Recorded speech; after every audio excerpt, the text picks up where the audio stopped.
Why are you slashing support for the most vulnerable?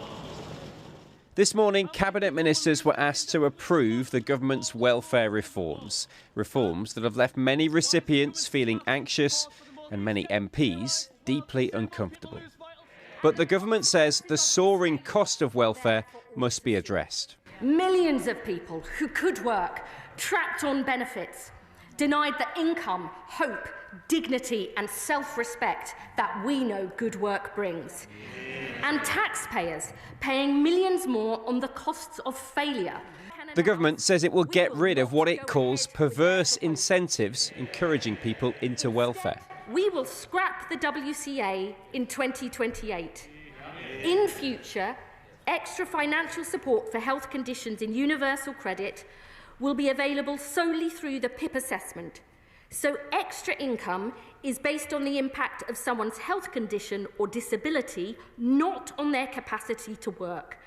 The eligibility criteria for personal independence payments will be tightened with more frequent assessments for some.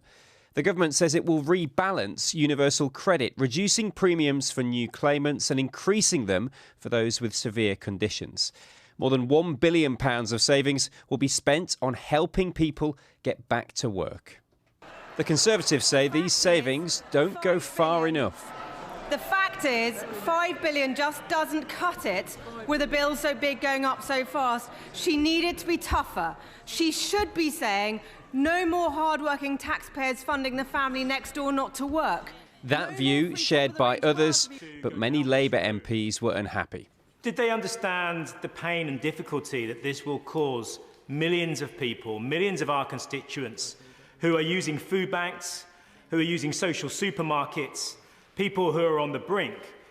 Murray Golder works for Royal Mail but qualifies for PIP because of his epilepsy. He says reform of the system is needed but worries about budget cuts. They may need money for defence and stuff like that, but I don't see how they've come to the conclusion that you should then go and attack disabled people and the allowances that helps a lot of them get on with their day-to-day life.